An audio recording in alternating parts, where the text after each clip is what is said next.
Just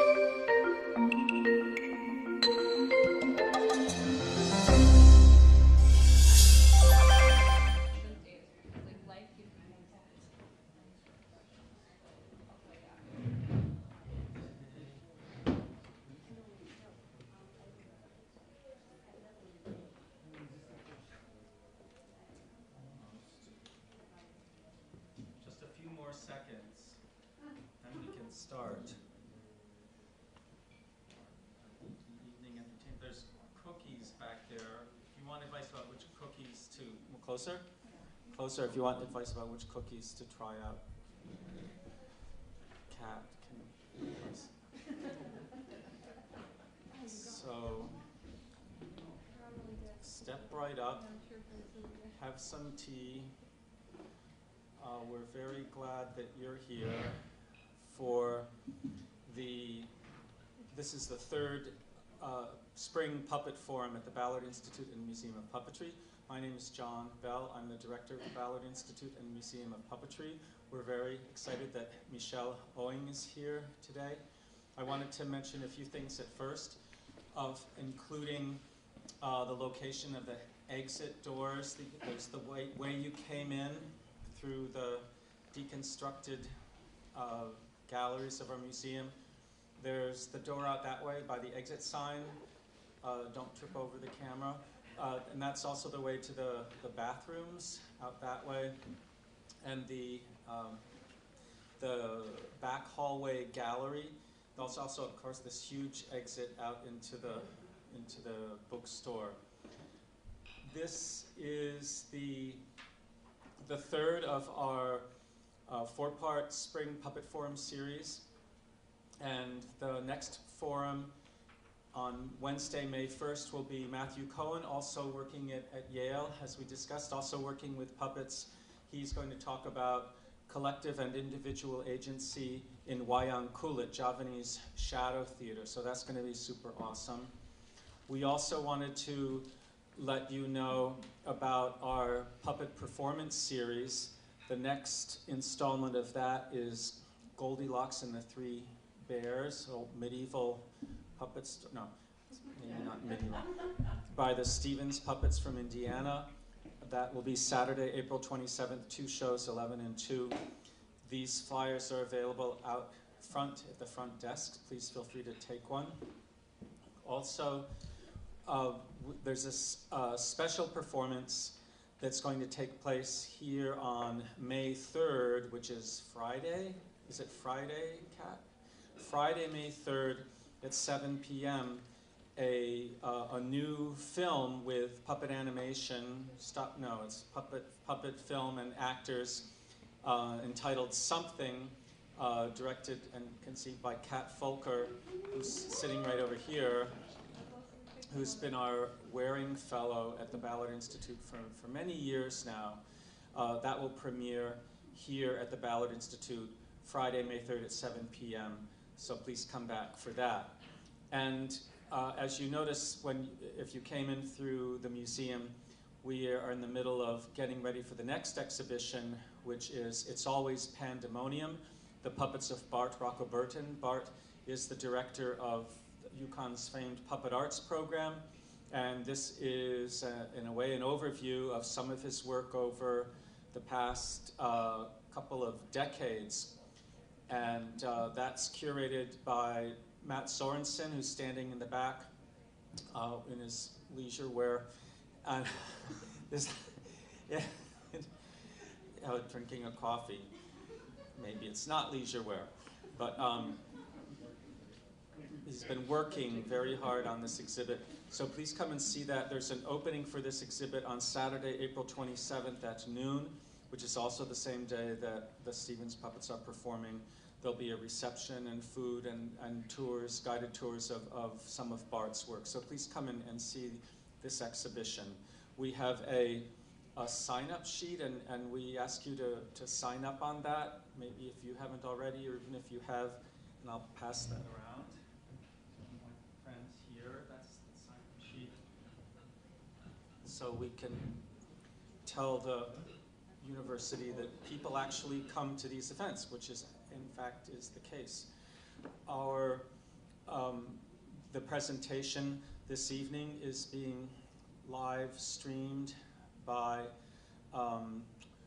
UC-SPAN, which is an aspect of UCTV, University of Connecticut Television. So we thank the students who are doing that, and that will be archived on Facebook, our Facebook page, Facebook Live, and then downloaded to YouTube also. There's a Facebook, YouTube interface, but actually, as corporations, they don't like to deal with each other, but we won't go there this evening.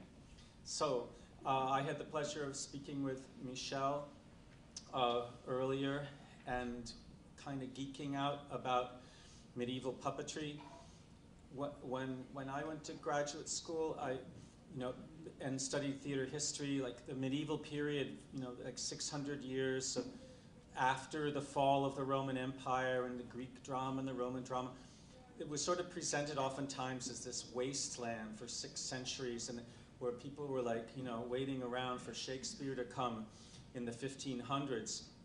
And then Everyman, which I always thought was kind of a boring play, Everyman was the most exciting piece of theater, and I said, oh, if that's the most exciting piece of theater, that's not very interesting.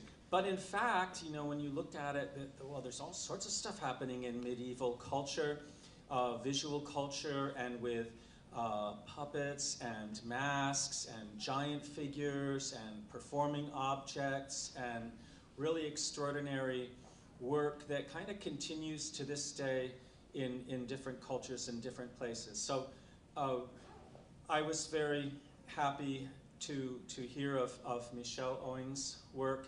She is a PhD candidate in the history of art at Yale University, specializing in medieval art and architecture. Her dissertation on performing objects in late medieval Germany, wow, cool, combines her personal interest in puppetry as a former member of the Brooklyn-based collective Pie Hole, whose director, Tara Ahmadinejad, actually introduced us. Pie Hole's like doing interesting experimental theater work with puppets in Brooklyn. Personal interest in puppetry combined with her academic explorations of figural medieval sculpture. So we're very happy, Michelle, that you're here, and we look forward to your talk. Welcome, Michelle Owing. Thank you. And is this close enough? No. How about now? No. Is it on? It's on. I'll try now. Still nothing. How about now? I think you're Getting better? Speak louder. Okay, I'll stop being so breathy into it. Okay. Well, thank you, John, for having me, and thank you all for coming. I have to say it's a real delight to be here, particularly to give a talk like this, because usually when I talk about puppets, I have to convince people that it's something worth talking about. So I'm really glad to be here, and having a chance to also present this work to people who I hope can also reflect with me about puppetry more generally, not just in the Middle Ages. Today I will talk about puppets, but not necessarily the type we know and love. My focus will be on the exotic breed of puppets that populate the Middle Ages. Of course, this begs the question, what exactly are medieval puppets? Maybe medieval puppets conjure up visions of Mr. Rogers' famous character, King Friday. He certainly looks the medieval part. He has the ornate robes and a golden crown, and he even lives in a castle. We might also think of certain kinds of traditional puppetry in the West, like the Sicilian puppet theater, excuse me, which staged stories of knights and conquerors borrowed from the narratives of medieval romance. Both of these examples are puppets, but are they medieval? Not exactly, at least not in the way that I intend. King Friday, of course, is a 20th century creation, so his relationship to the medieval is one of medievalism, a Western a fantasy of today about what the Middle Ages were. The Opera dei Pupi has a stronger connection to the Middle Ages, as its stories are drawn from things like medieval romance, like the Chanson de Roland. The performance tradition of using puppets to enact these narratives also probably dates back farther than its surviving records, maybe even into the 13th or 14th centuries. This is true, too, of other kinds of traditional Western puppetry, like Punch and Judy. Here we seem to have a more likely link to the medieval past, as there are a few manuscript illuminations, like this one, which seem to show a kind of proto-Punch and Judy show. We have the man on the left brandishing this green club, facing off with the woman on the right. There are also some scattered references to puppetry in some later medieval texts, by which I mean from about the late 13th century onwards. For example, in the Provençal romance Flamenca of about 1234, they mention a puppet performance at a feast for a king. A royal setting for puppetry is also mentioned in a document from 1273 for King Alfonso X of Spain. Here, puppeteers, those who manipulate babastels, are classified amongst many other kinds of performers. And you may find it amusing or predictable that the puppeteers were actually classified at the bottom of the list, along with people who performed with trained animals like bears and horses. A 1408 document even names one of these performers, a certain Perinet Sanson, who presented puppet shows along with a trained bear, a horse, and a goat. So now let's look beyond the category of puppet and into the realm of performing objects. And here I'm using the term performing object in the sense defined by Frank Prochan as, quote, material images of humans, animals, or spirits that are created, displayed, or manipulated in narrative or dramatic performance, end quote. For example, let's take a look at Peter Bruegel's famous painting of Carnival and Lent from 1559.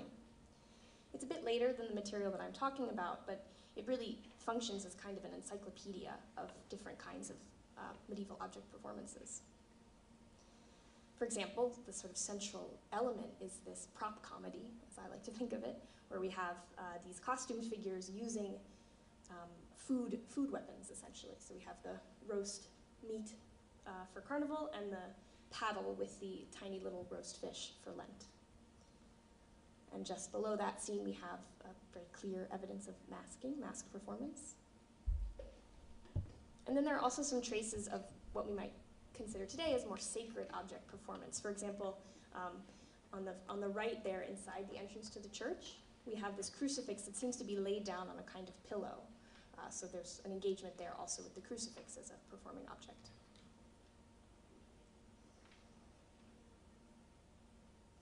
The medieval calendar was famously filled with feast days. I think it's something like 100 feast days for a 365-day year. And of course, these are feasts for more things than just Carnival. And all of these really have show a strong affinity for playing or negotiating with material objects. For example, we have evidence of fire-breathing dragons that were built for the English celebration of the Feast of St. George.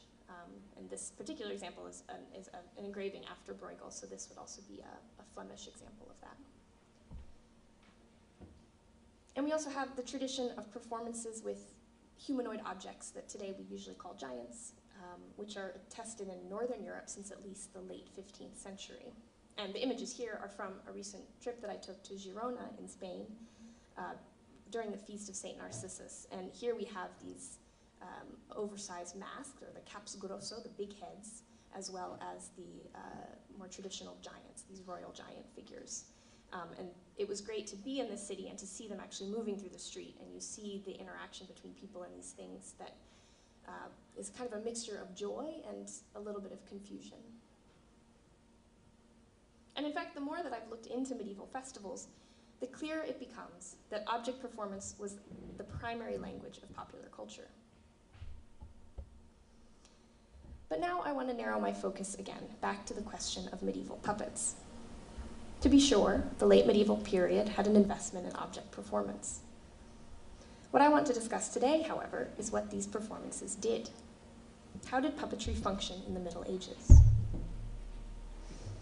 And here we run up against a problem that all historians face, which is about how to overcome the gap between our own modern worldviews and the worldviews of people from a distant past. Without a time machine, we simply can't access those worldviews. So our own explorations into the past are always going to be guided or influenced by our own present-mindedness, our post-medieval concepts. To use just one example, Historians of medieval theater faced this problem when they set out to find medieval plays or dramatic texts. As Carol Symes has demonstrated, there may be any number of undiscovered pieces of medieval drama in manuscripts, which scholars haven't noticed because they lack characteristics that we would normally associate with theatrical text. So things like character names before dialogue, or even the trope of using stage directions. So if you want to be a historian of medieval theater, you really have to dedicate yourself excuse me, to retuning your perceptions and to meeting the Middle Ages on its own terms. So you have to recognize that your own assumptions about what you're looking for may or may not hold true as you go into these past moments. So today is an attempt to encounter medieval puppetry on its own terms. To do this, I will look not only at things that we today might readily agree are puppetry, but also explore how the logic of puppetry played a role in the medieval world. Indeed, I will argue that puppetry is a productive framework for understanding how some kinds of sculpture were used and understood in the medieval Christian context. So let's return to this beautiful illumination of a puppet show. It comes from a 14th century manuscript of the Romance of Alexander, which was probably made for a French royal court. As I've suggested, the scene depicted here seems like a medieval version of a Punch and Judy performance. Two figures stand on a simple stage, framed by two turrets and an arch. A group of women watch this scene from the right. On a very basic level, of course, this little marginal illustration absolutely serves as evidence that puppetry existed in 14th century France. The same can be said for another illumination from the same manuscript, which has a similar simple stage on which there are four figures. The central two are fighting with swords, and we have two figures kind of watching to the side. And as with the previous one, we also have an audience here, this one, a group of four men. However, in order to understand what these illuminations mean, it's important to consider them in their full context. After all, art is never simply a transparent illustration of facts, any more than Shakespeare's Henry IV is primarily evidence of the reign of an English king. Art is mediation, representation, that is, representation, and so it pays to look a little more closely. Medieval manuscripts were dense assemblages of text and image, so closely related and interactive that it's hard to separate text and image when you look at these. And this is the opening of the manuscript. So this would be the 2 pages that you would see if you open the book to where one of these puppet illustrations is, which is hiding here, but it's down here.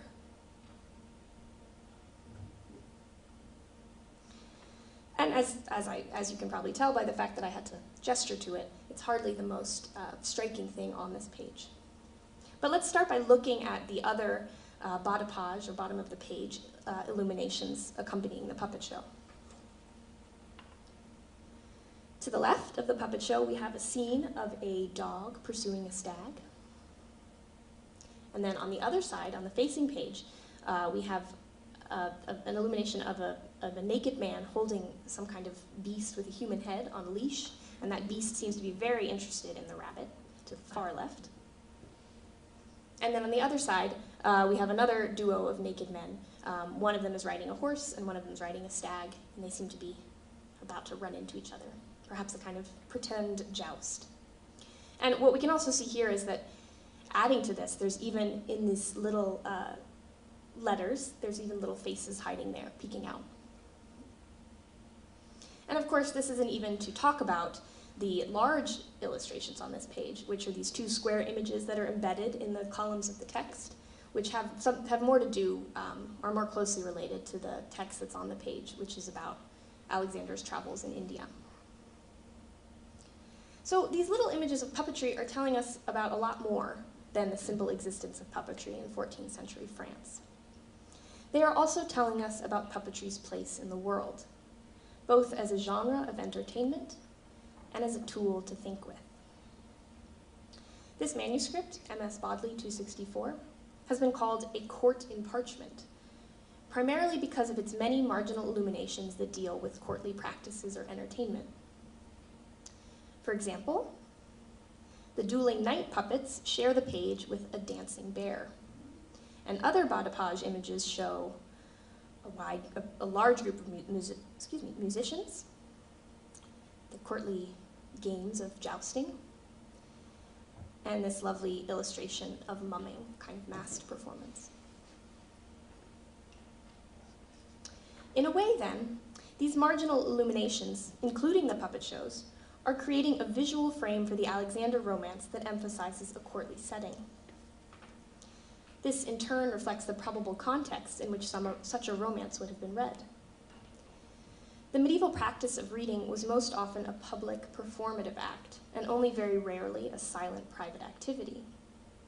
This is especially true for courtly elite settings, where it might be better to speak of romance being performed than read.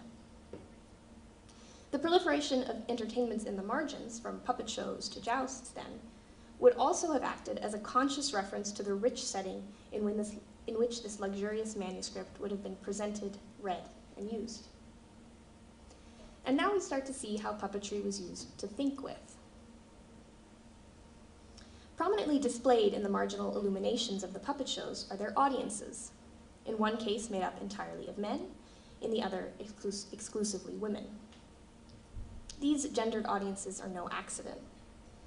The men are standing as they watch a battle scene, gesturing energetically to one another, while the women sit so closely together that their heads start to meld together, and they're watching a scene that probably depicts some kind of marital conflict, if Punch and Judy is anything to go by. It would seem then that we have a pretty conservative, and it should be said medieval, presentation of gender roles.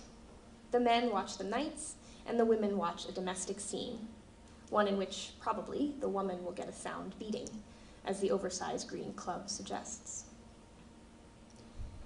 The puppet shows here, then, not only tell us about medieval puppetry as a practice, but also reflect a medieval understanding of the metaphorical power of puppetry. Here, the artists have chosen to use the puppet show as a productive, multivalent commentary on traditional gender roles. Let me explain further. On one level, the women watching the scene of a proto-Punch and Judy are receiving information about what it means to be a wife, subservient to her husband, while the men of the audience are learning about the valiant struggle of knights. The choice to depict these traditional roles of wife and knight as puppets, however, suggests another potential level of meaning. As we know from the narratives of Punch and Judy today, Punch's violence is part of a more complex negotiation between the two characters, and Punch himself is usually not depicted as a strong male role model, but as a henpecked fool. Maybe the lesson these women are learning here, then, is not about wifely servitude, but about its absurdity. In a similar fashion, one could read the depiction of the knights as puppets as a kind of commentary on the unnecessary and unproductive violence of war, a rhetoric of machismo that ultimately does more harm than good. An interpretation I think is also suggested because of how the men are essentially not watching the show at all, but seem to be engaged in some kind of combative conversation with each other. These competing and sometimes contradictory interpretations are not uncommon for marginal illuminations in manuscripts. As Michael Camille and others have argued, it is in these spaces that artists often both questioned and reaffirmed social mores, using their spatial liminality as interpretive liminality too. What the use of puppetry in the margins demonstrates here is that puppetry was more than a form of entertainment in the Middle Ages. It had hermeneutic value. People thought through it to understand themselves and the world around them. This brings me to the second part of my talk, the idea that we can interpret certain kinds of medieval sculpture through the framework of puppetry. My thesis rests on a definition of puppetry that I've crafted, which I, of course, have to say has been very much influenced by the work of a number of other scholars, including John Bell. The puppet is an object which, in both appearance and movement, imitates a life form, whether human or animal, in the presence of an audience, which receives input from a human operator, thus producing its actions or its output. This definition lays out what I see as the key structural elements of puppetry, which in turn have important effects. First, on a very basic level, to study the puppet means to think about both how it moves and how it looks. This might seem painfully obvious, particularly to puppeteers, but for historians, this means working at the intersection of the visual, which is usually the realm of the art historian, and the performative, usually the realm of the theater historian. In other words, one benefit that the puppet provides is its insistence on the interaction of use and appearance. Second, puppetry is about more than the puppet.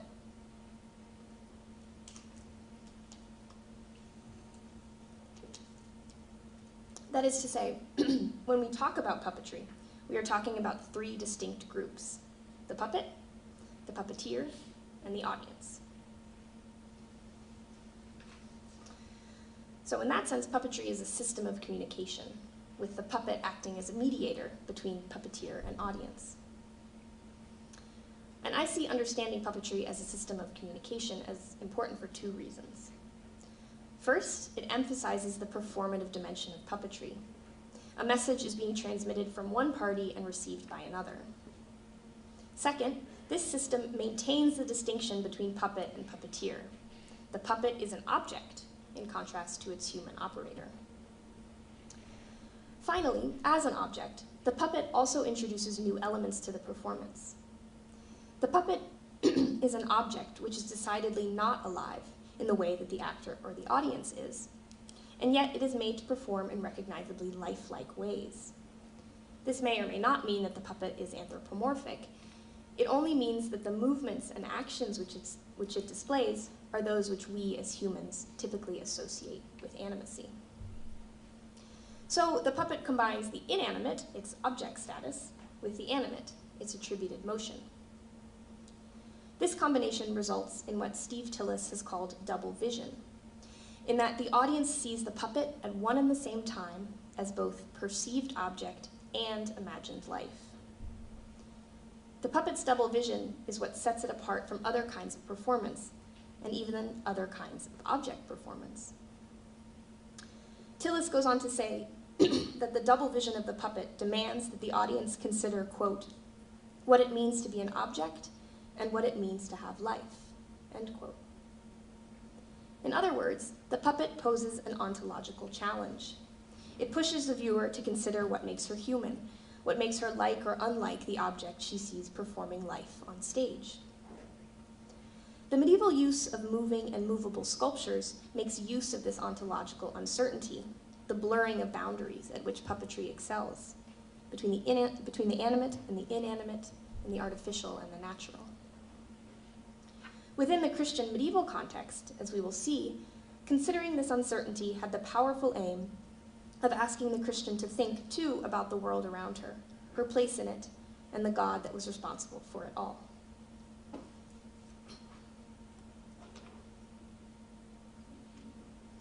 To demonstrate this, let's take a look at this funny sculpture, the so-called Rohraffe of Strasbourg Cathedral. This wooden sculpture is roughly life-size, standing at about 5'7", and dates to around 1385. It's located on the north nave wall of the cathedral under the organ.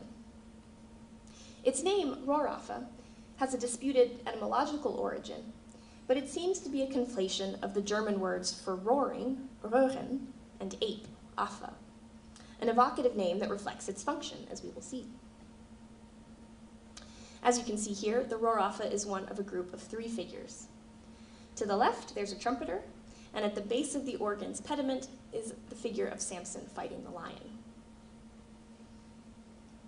All three of these figures could also move, and still today we can see the mechanisms by which this was done for the trumpeter and the Rohraffe on the walls of the cathedral, which I've highlighted in these little yellow boxes. And these wires run into the pediment of the organ, so they were actually manipulated by the pedals of the organ itself. The trumpeter could raise and lower the trumpet to his mouth, while the Rohraffe moved his right arm up and down and had a moving lower jaw. In his right arm, he also originally was holding a carved pretzel, unfortunately now missing. which gave him the other name by which he's known, the Bretzelmann, or Pretzel Man. Rounding out the trio, Samson moved his arms to pry open the lion's mouth, which also opened and shut. Not only did these figures move, apparently they made quite a bit of noise, too. Their proximity to the organ provided a way for this to happen. As I've said, the trumpet would raise and lower, but it could also make noise based on the notes played by the organist. And the same thing with the lion. It could present the sound of roaring. The Rohraffe, however, spoke with a different voice. And here we return to the possible meaning of the word as roaring ape. This figure was given a human voice, performed by someone hired for that very purpose. City documents from the 15th century attest to this, marking payments to the voice of the Rohraffe, at times a role filled by a layperson, but later apparently by a cleric. And the person hired to do the voice would actually have climbed into the organ's pediment and been able to see what was happening below by means of this removable star-shaped panel. So what we have with the Rohraffe, then, is a movable wooden sculpture which in performance spoke with a human voice. This is nothing other than puppetry.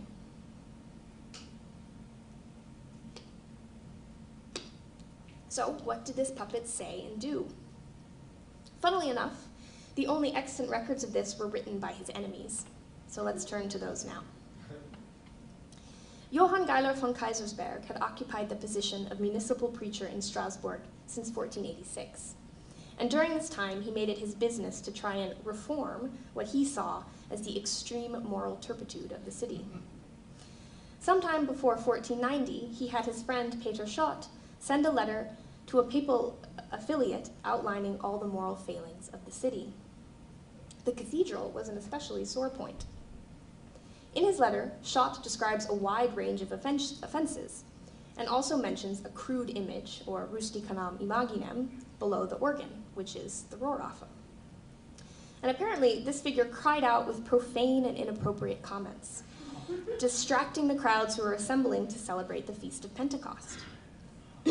So outrageous and crude were this figure's words that they caused laughter amongst the people, disrupting the performance of religious offices. The Rohraffe was stealing the show. This complaint was apparently ignored because Geiler tried again in 1501 to get the Rohraffe removed. He complained to the magistrate about the Rohraffe's shouted insults, which he said were directed primarily at the peasants who had come to town for the major feast day. In particular, Geiler was annoyed that the Rohraffe distracted people and offended the sanctity of the church space and the clergy. Given that Geiler would also have preached on this occasion, we can imagine a bit of wounded pride, too, if his sermon were interrupted. In spite of Geiler's influence in the town, the city council was not interested in his proposal to remove the Rohraffe. They told him it was part of an old tradition and saw no reason to stop its performances. What I am suggesting here is that this old tradition, the Rohraffe's puppet performance, shows just how important and productive performing objects were understood to be. As strange as it may sound to us today, moving sculptures were often found in the late medieval church as part of liturgical and paraliturgical practices. The art historian Johannes Trips has written on the handelnden Bildwerken of the medieval liturgy, a term which can roughly be translated into English as action figures, although that's a little bit misleading. And this term refers to a wide variety of sculpture which moved within the space of the church during the liturgy. And this includes things like, on the left behind me, these jointed crucifixes or movable sculptures of the crucified Christ. And I hope you can tell from this picture, but this particular example from Germany actually has joints at the shoulders so that it could be put on the cross, but the arms could also be taken down and folded to his side. And this was in order to kind of put him up and take him down in the reenactment of the Passion during Easter. We also have figures like the Palmeshelm, Christ on the donkey, which similarly were used in the liturgy, this time for a reenactment of Christ's entry into Jerusalem on Palm Sunday. And then on the far right, we have these wonderful figures of, this is a figure of Christ, but there were also figures of the Virgin. And the ring on his head was so that he could be kind of winched up to the ceiling in a reenactment of the Ascension. So these kinetic sculptures served a larger purpose of making tangible the events of sacred history within the church, creating a kind of third space where humans could encounter God. In some ways, this description fits the Rohrafe. It too was interwoven into the fabric of the church, and its activities were tied to the liturgical celebration of Pentecost. Yet, it would be difficult to argue that the Rohrafe's shouted insults had anything to do with the reenactment of sacred history, or with a desire to make more tangible the power and glory of the Christian story. His voice seems to have been directed to more immediate concerns, creating an improvisatory comic routine about the people gathered below. The performer providing the Rohrafe's voice would have had no shortage of fodder for his stand-up routine. Geiler mentions the mockery of the peasants, which also fits with what we know about stereotypes of peasants in late medieval Germany, often depicted in ways not unlike our own stereotypes about country bumpkins. There's also evidence of tension between city folk and country folk in medieval Strasbourg, particularly in the 15th century. A series of invasions in the Alsace region had threatened the city, to be sure, but it was primarily the peasants that had taken on the most damage to life and to property. So it's not hard to imagine that this would have created some simmering tensions, which would really have had the occasion to come to the surface when these two different groups met in the cathedral for these high feast days. We also know from Geiler that on Pentecost, villagers from the town of Geispolsheim, which is a small village outside of Strasbourg, would arrive in Strasbourg in a procession led by a so-called wild woman and a man dressed as a stag, more examples of object performance, where these wild figures would taunt and torment those it encountered, in the vein of the well-known carnival performance of the Wild Man. This suggests that the tensions and taunting ran both ways.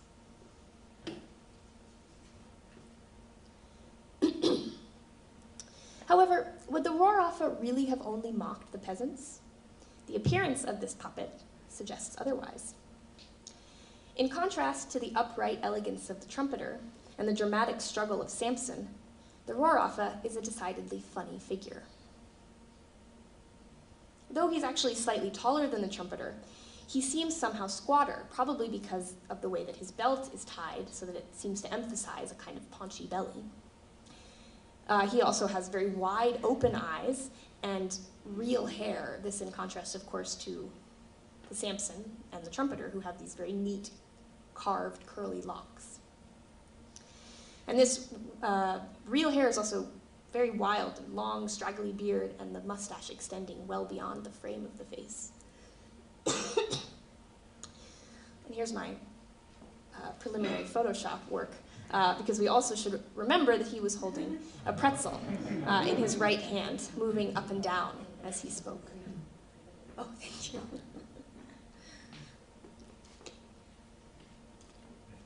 What we seem to have here, then, is a funny-looking baker. Its connection with the bakers of Strasbourg, who, I should say, would also have been citizens because they would have been members of the Bakers' Guild, is also suggested by the decoration of the console on which the Rohrafe is standing. Here we have men carrying jugs and sacks, probably or presumably of things like flour and water, which are also the primary ingredients of a pretzel. There's also some external evidence that the Rohrafe was considered to be a kind of symbol of the city's merchant class. The city's Bakers' Guild commissioned a series of frescoes in 1448 for its headquarters, in commemoration of their victory in the War of Wasselonne. In this conflict, the citizens of Strasbourg rose up and defeated the Count of Fénétrange in retaliation for his support of the Armagnac invaders earlier in the decade. One of the lines of the inscription beneath these painted scenes reads, "If I had let the Rohrafe sleep, my castle would still be standing." Given that the guilds of Strasbourg united to burn down the castle of Wasselonne, it seems clear that the reference here to the Rohrafe is as a symbol of the citizens in general, with a special significance to members of the Bakers' Guild. If the Rohraffe is a portrait of a Strasbourg baker, it certainly is not the most flattering one we can imagine. This visual humor would have been augmented by the fact that it was placed on a console under a baldachin, a framing device usually reserved for sculptures of saints, as Simon Maria Hassemer has pointed out. Although we cannot know exactly what the Rohraffe said, this visual evidence suggests that the Rohraffe may have been doubly funny, mocking not only the peasants, but also the citizens themselves. As we have seen, the Strasbourg civic officials had no interest in removing the Rohraffe. Its mocking role was, in essence, officially sanctioned. While it may seem surprising to some of us to hear of a figure disrupting Mass in the pious Middle Ages, scholars know different. As recent studies on humor in the Middle Ages have revealed, laughter was a matter of debate, alternately condoned and condemned. It was also an important aspect of literary and artistic productions, where the mixture of serious and comical was commonplace. Indeed, as one scholar has noted, quote, seemingly every form of serious medieval cultural production admitted the possibility of its own ludic reworking, end quote. And why shouldn't it? Manuscript illumination provides an excellent example of this kind of reworking. As I discussed earlier, the marginal illumination is at once a space of inversion, for example, this humorous scene of an ape tapping a keg while his friends wait for a turn, and a space of convention, the drunken cavorting of the apes as a gentle chastisement of our own tendencies to excess. Of course, medieval marginalia, as we've already seen a little bit, is wide-ranging, and I chose this image deliberately because of the Rohraffe, the roaring ape. The ape often appeared in medieval art, doing very human things, calling attention to our closeness to these animals, who were often shown making mischief or acting foolishly. If the Rohraffe is akin to the marginal monkey, then we must consider the cathedral itself as a manuscript. And what a rich manuscript it was. As the faithful entered the church from the west on the high feast day of Pentecost, they would have seen not only the impressive organ, but a dense world of images. The Cathedral of Strasbourg is famously rich in multimedia art, but for the sake of time, I will focus on one important sculptural ensemble, the choir screen. And this screen was actually destroyed in the 17th century, which is why I'm using this 17th century engraving. And here's a closer view of it from the 17th century. And here we can see just how much sculpture there was on it, how much visual interest there was.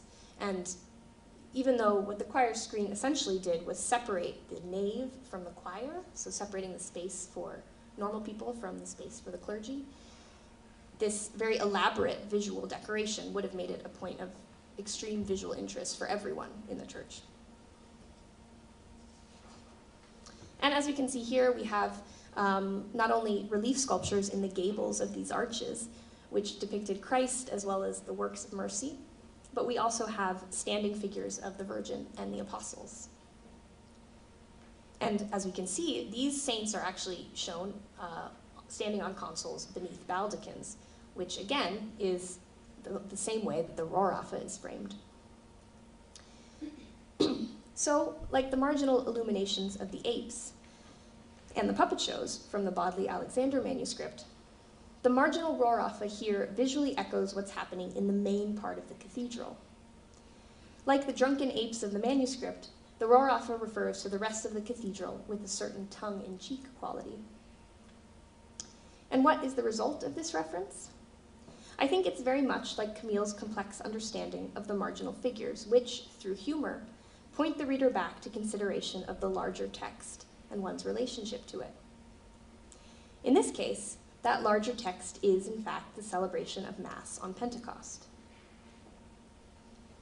Indeed, I propose that the Rohraffe puppet might also be understood as akin to the Holy Fool, whose antics serve to reveal the folly of all humans, and ultimately to lead the Christian to consider the only being completely without folly, God.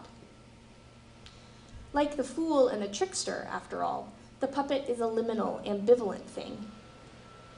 Indeed, one could say that the puppet is the fool-made object, and thus it becomes even more effective than a human fool ever could be.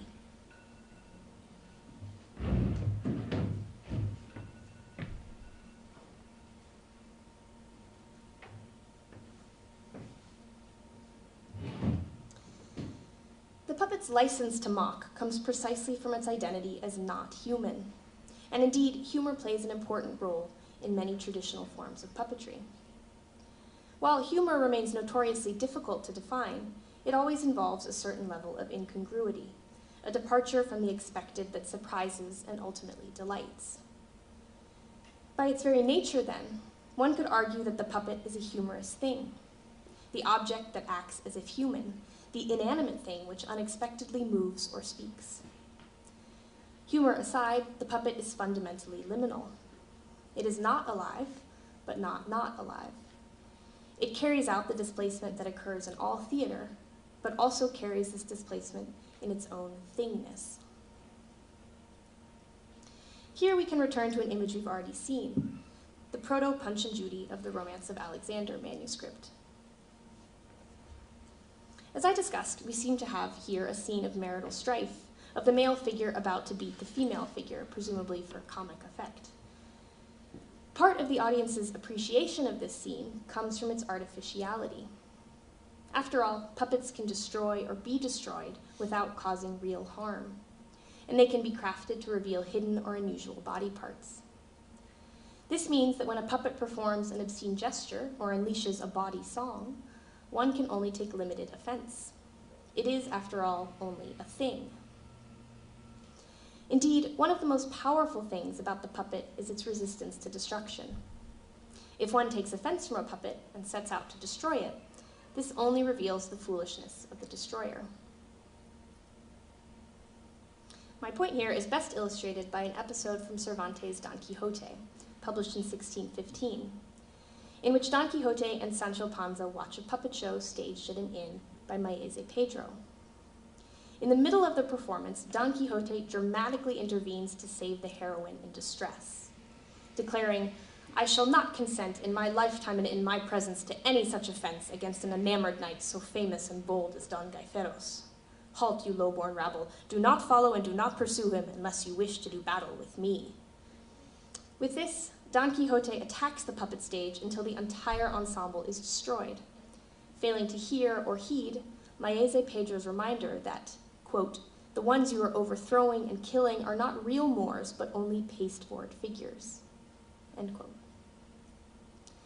Don Quixote's inability to separate that which occurs on the puppet stage from his own life is at the heart of this puppet destruction, as George Haley has observed. However, this episode also reveals the special license of the puppet, as Don Quixote's destructive act has only damaged Pedro's property and has done nothing to stop the fictional capture of the heroine Melisendra. Even if the puppet is destroyed, its narrative is not. Another Moorish puppet could easily be made to capture another puppet Melisendra. Indeed, Don Quixote has ironically harmed the very character he set out to save, as the entire retablo lies smashed on the floor after his intervention, as we see here energetically depicted by Gustave Doré. Now, I'm not trying to suggest that Geiler von Kaisersberg's objections to the Strasbourg Rohraffe make him like Don Quixote, only that his disapproval of this figure boils down to a suspicion about the license of the puppet, which comes from its double vision, from its status as both perceived object and imagined life. In spite of Geiler's complaints, the license of the puppet served a larger purpose. Acting as a holy fool, the ape of men, the Rohraffe's humor would have served to create and maintain a sense of belonging amongst the Christian community gathered for Pentecost, in a public ritual of cohesion. Its absurdities would then hopefully have provided an impetus for that community to consider the serious truths of the faith presented to them throughout the liturgical year. And one of the Rohraffe's absurdities, it must be stated again, is the fact that it was nothing but painted wood. Like the pasteboard figures of Maese Pedro, the Rohraffe was an artificial created thing. Recognition of this fact was only increased by the repetitive nature of its mechanized performance, particularly in contrast with the improvisations of its vocal performance. Its artificiality, then, is not a drawback, but rather the source of its power to signify. Of course, there's no guarantee that the humor of the Rohraffe would turn the viewer's mind to higher things, and it's probably this uncertainty to which Geiler objected. Nevertheless, its inclusion in the cathedral and its performance during the Mass indicates on some level a faith in its puppet potential, in the ability of mimetic representation and the double vision of the puppet to be productive, powerful, and playful. It's beyond the scope of this talk to discuss what happens next, but suffice it to say that at a certain point in the late 15th and 16th centuries, this widespread faith in the value of performing objects would come under increasing attack. Geiler's disapproval of the Rohraffe is only a first sign of this. We might think of how the reformers across Europe used the term puppet, a usage that still inflects our own conceptions of this genre of performance. For the reformers, the puppet had conflicting but equally negative identities. It was classified either as something inconsequential, like a child's toy or the emotions of a woman, or as something dangerously deceitful, like a false idol or a witch's tool. And as something either silly or dangerous, it had no place in the serious and now sober business of salvation. Its productive potential denied, the puppet would be all but banished from the church. The Rohraffe may still be in Strasbourg Cathedral, but its Pentecostal disruptions were ended when the Reformation arrived in that city. Of course, the puppet did not disappear, but its continued existence was now on the margins, relegated to the realm of entertainment. Still, the puppet's liminal power is irrepressible, as all puppeteers and puppet enthusiasts of today know. From the wild humor of Punch and Judy, to the gravitas and beauty of the work of groups like Bread and Puppet, and to the persistent appeal of the Muppets, we can still see how the puppet has the potential to function as a tool of transcendence, as a finger pointing to our own fundamental questions of what it means to be human and what it means to have life. Thank you.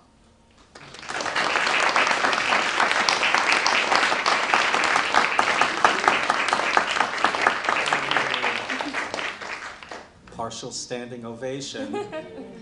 Thank you very much, Michelle Oing. That was really exciting. For me, I've known of those manuscript illustrations of the puppet shows for a long time, but I've never ever heard anyone put them together or explain how they're part of the same manuscript and what they're doing. So I deeply appreciate that. I find that to be really illuminating. And your analysis of the Rohraffe in Strasbourg, it makes you think, wow, there's probably stuff like that in cathedrals all over Europe that sort of awaits the kind of brilliant analysis that you bring to this puppet. It also, your talk made me think of a lot of things, especially with the Rohraffe, the function, as you mentioned, of the holy fool or the trickster, and the way that, for example, in Javanese Wayang Kulit and other forms of South Asian drama, which Matthew Cohen is documenting in all his Facebook photographs that he's printing regularly, this simultaneous presence of the heroes of the Ramayana and the Mahabharata, and then the clowns, and the way they interact that's I think a very similar or parallel kind of combination of seriousness and even religious intensity and then comedy, and especially thinking of the clowns, the way they would direct their attention and their jokes to the members of the audience, you know, oftentimes by name, calling out people and mentioning the local gossip. And I finally, sorry for going on, but I remember seeing from the Southwest, I think a danza de moros y cristianos, or danza de la conquista, a Mexican or Spanish dance coming from Spanish influence, which had probably moros y cristianos, so the serious Christian knights dancing in the middle, and around them clowns.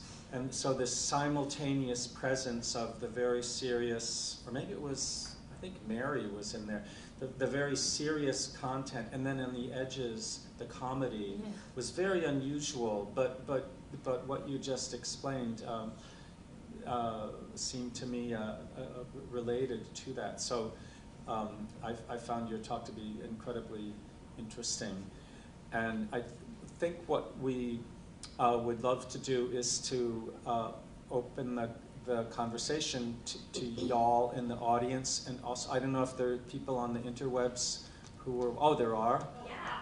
Lots? A lot of really positive comments. A lot of people think that it was just really interesting and awesome talk. Awesome. And we do have a question.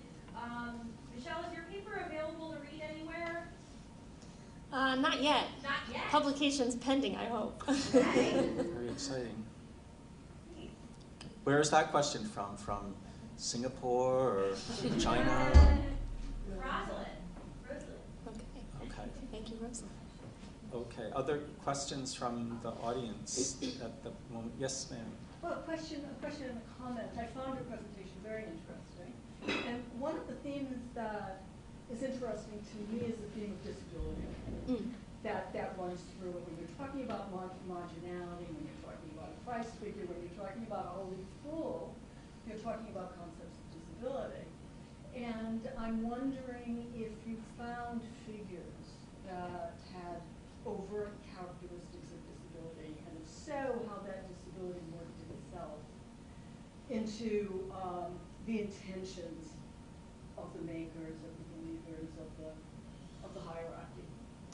I can't think of any off the top of my head, but I will say, and I'm not a Bruegel expert by any stretch of the imagination, but Bruegel does tend to include figures in the center here, to the left, who are differently abled in various ways. But Bruegel is hard to talk about because he seems to really have a very ambivalent relationship to the things that he depicts. So I even hesitated using him in this talk because I think his presentation of object performance is not straightforwardly positive or straightforwardly celebratory. I think he has a kind of funny tension with those things. So in short, that's a very fascinating topic that I would like to think about more, but I don't have an immediate example in mind. Well, the church has an ambiguous relationship with disability. Right, yes. If I could add into that, one of the things that I was wondering, should we turn on the house lights or Sure. And then also, can you maybe repeat the questions into the microphone? repeat the questions Yeah. into the microphone? You want me to turn on the? Then I have to remember what the questions I are. know. So the question that Michelle just answered was about the presence of images of disability in medieval art. And what I was going to say was that with traditional puppetry and puppet figure design, especially with tricksters, they are often presented as disabled or with unusual bodily functions, physical abnormalities, like Punch's famous hump in the back and a distended stomach and an overlarge nose. This is also the case with the tricksters of wayang kulit in Java and also in Indian puppetry. Sometimes it's signs of disease, like Korean masks have spots all over the faces, and a lot of actually there's a mask in the front exhibit of a Mayan, traditional Mayan mask that has sort of signs of disease. So what I read was that the signs of physical abnormalities were evidence of proximity to the gods a little bit, and so it helped with the power of those figures. But thinking of it now, I don't know. But there is a pretty consistent depiction of puppets with physical abnormalities, which is, I think, related. Other questions? Yes, Noel. In the manuscript, the pictures of the puppets and things, at the bottom, you said the manuscript was about Alexander's visit to India. Is there no relationship then to you that those images are related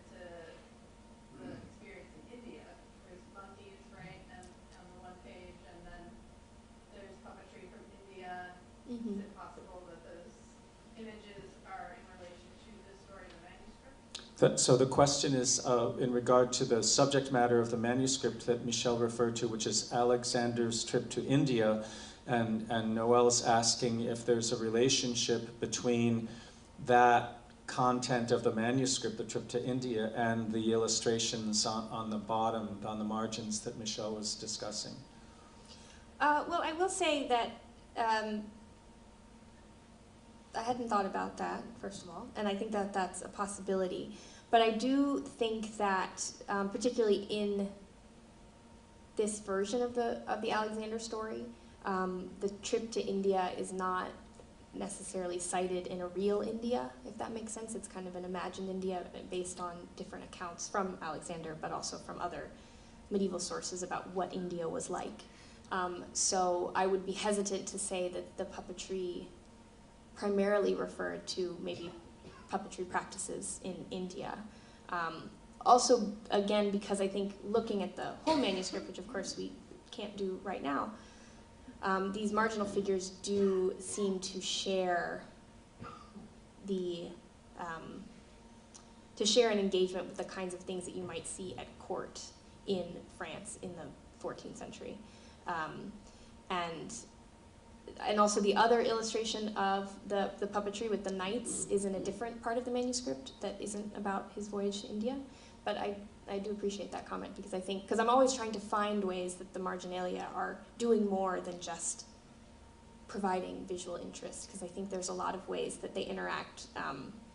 For example, here, I'm still working on this, but the line of text that is above the puppet show is a reference to something about serpents biting someone. So there does seem to be a possibility that also the direct text might have a kind of like violent edge that could possibly relate to the sort of violent story of the puppet show. Thanks. Great. Yes, sir. Is it known who are the authors of this manuscript? The question is, who were the authors of the manuscript? And, excuse me, by authors I also mean the illustrators. Yes. And the authors and illustrators. Well, this particular Romance of Alexander is, there were a number of them in the Middle Ages that were, there's some in the Greek context, of course, and then other countries as well. So there's not exactly a definitive authorship for these. But I will say for the illuminations, one identified illuminator who probably was kind of the running the show is an illuminator called Jehan de Grise, who was a very prolific and talented artist. So I know more about the illuminator in this case than about the author. Yes, ma'am. I have a question. How did you become interested in puppetry to start with, and how did you get interested in the history of it first, or did the puppets make you more interested in this particular period? So the question is, how did you become interested in puppetry in the first place, and did interest in puppetry lead to your interest in medieval history, or the other way around? Well, I always enjoyed puppets as a child, and I grew up partially in Singapore, so I saw Javanese and Balinese puppetry as a young person, and so I think it was always in the back of my mind. And then I really got interested in medieval art when I was in college, mostly because I didn't get it. I saw it and I was like, what is going on here? And then, as John said in my introduction, I was involved in some puppet work, and then I really was trying to get those to go together. So I think it was really a case of like mutual influence. The more that I looked at the Middle Ages, the stranger it became, and the more that I thought about puppetry, the stranger it became. And I really wanted to bring those two strange things together. Yes, sir. Thank you so much for this talk. It's really energizing and lovely. Your talk made me think a lot about Ellie Truitt's wonderful book, Medieval Robots. Mm-hmm. And you did mention in your talk sort of puppets blurring the line between nature and artifice. And the Roarapa is, absolutely wonderful and has that sort of like Adrian connotation. And you also showed us the marginalia of the apes at the bottom. So I'm wondering if you could just speak a little bit more, even like in sort of your larger project, about this sort of boundary between nature and artifice and puppetry. So the question begins with a comment that Michelle's talk reminded the questioner of a book by Ellie Truitt, Medieval Robots, which I haven't read. I've seen the cover of it. It looks interesting. And what kind of connections maybe Michelle might see between nature and artifice, perhaps along the lines of what Truitt is talking about? Yeah, it's a fantastic book, and actually I don't have a picture of it, unfortunately, but in Strasbourg Cathedral there's also this very famous astronomical clock from the Middle Ages, which has a wonderful, much larger than life rooster on the top of it. Or it used to. Now that rooster's in a museum, but it is also the oldest surviving Western-made automaton. And so something that I'm thinking about also in my project is kind of the tension between the puppet and the automaton. So using Truitt's idea of robots, because I think one thing that I also found interesting as I was working on this project is the way that the kinds of performing objects that I think get the most attention in the Middle Ages tend to be robots or automaton or proto-robots or proto-automaton. And I was kind of wondering why that was. And I think it has to do with our interest today in like a history of technology and maybe our own concerns about AI and that kind of thing. But one thing that I'm really trying to work with using Truitt's book too is I think just how closely the logic of puppetry and automata were in the Middle Ages. Because I could technically have talked about these as automata, and they usually in the literature they are because they have this mechanical component. But my idea for calling it a puppet really has to do with the fact that it was still such a close relationship between the object and a human operator. Whereas the rooster of the clock is an incredible piece of workmanship and was designed by a human, of course. But once that design was finished, that was the end kind of the human interaction. So in terms of questions of nature and artifice too, I think what the puppet does in a different way than the automaton is it's always asking you to think about the lines between the two. Whereas I feel like, to me at least, the automaton asks that question and then kind of moves away from it. And you're left just thinking about, wow, that's incredible that someone made that. Whereas when you have a puppet, I find that intimacy to be more productive of continuing to ask you to like, wait, is that alive? Is that not alive? That's my personal thesis on the difference there. I wanted to add that I think one of the confusing things about 19th century, like European and maybe United States puppet theater is, like even marionette performances were often referred to as mechanical theater, even though it was straightforward marionette operation, not really automata, but the idea, the word mechanical was used to refer to, I think, both. So it's, you'll see a poster for mechanical theater and it's actually a marionette show. That's thinking of that's somehow relevant. Yes, another question here. It's a little deviation, but how far back does puppetry go in history? The question is, how far back does puppetry go in history? I think John might be better equipped to answer that question than I am, but very far is the short answer. My interest in medieval puppetry came from this thing that I would see in histories of puppetry, which is that from 400 to 1200, puppetry didn't exist, or we have no records. And the idea then is that, as John was saying earlier about theater, people just kind of sat and twiddled their thumbs or something. Because I've seen a couple of puppet shows in Asia, and just wonder if that goes back even further away. Oh, definitely. I'm not an expert on non-Western puppetry, but it's an ancient tradition as far as I know. I think on Emily's desk, she has a replica of an ancient European puppet or doll. Often it's a jointed figure, and sometimes they're referred to as dolls, but if they were taken seriously, they were probably puppets. That's from like the 2nd century BC, at least, I think. And I think we don't really know who did the first puppet, but it seems to some of us that probably when people started telling stories to each other, we don't know when that started either, but probably early on, they most quite likely picked up sticks or made shadows or used objects to tell their animated stories. So I think, you know, personally that it's as old as human culture, probably. You know, I mean, we can talk to each other and tell stories, but if we make the soldiers fight with each other, or I don't know about the man hitting the woman, or whatever, or the gods coming, the god arrives, you know, you can imagine that it could be exciting to use objects to do that. So I think we don't know, in fact, but there are many origin stories of different forms of puppet theater in Asia, especially, that are often apocryphal or mythical, but the sense is that they're very old. Other questions and comments? Yes, sir? On your statue of the Aurora, you talked about the hand moving, the eyes, and the voice. And when I see something like that, I always see the distraction. What is his left hand covering? Is that a purse? Yes, yes. So the question is about the roar. Is that protecting his money from the church or whatever? The question is what the hands of the roar off are they a distraction? The right hand moves up and down. The left hand is, what is it doing? Is it covering the purse of the figure?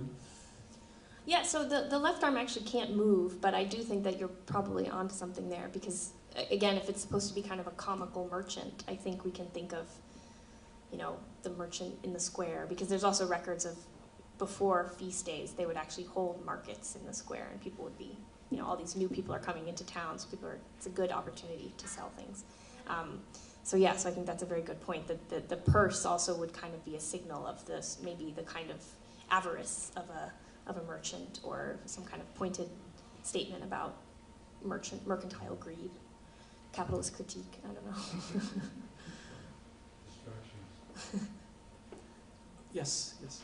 I don't know if this is a good follow-up or whatever, but you think about puppets sometimes in modern movies and so on as being spooky, scary, unpredictable.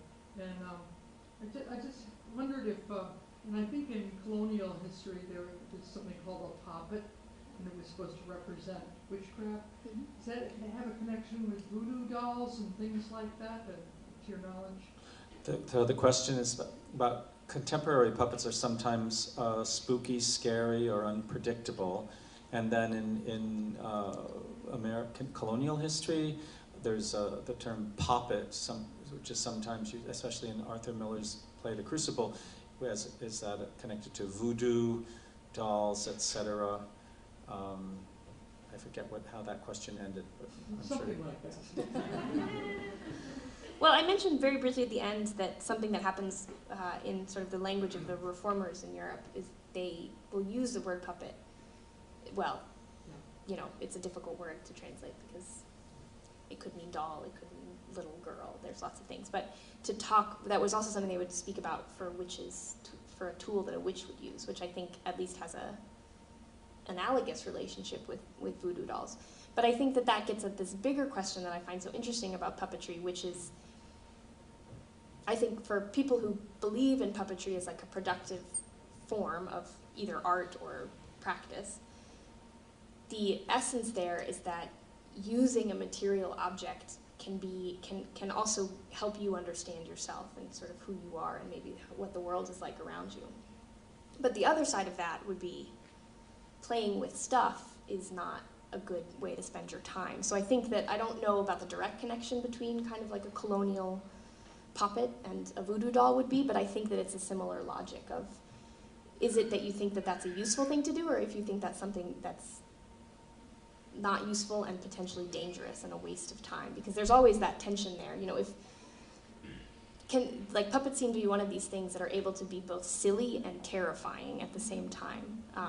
And I think that comes out of a particular fear of our own relationship to what makes us different from just the rocks or the plants or the apes. But I'm getting very metaphysical.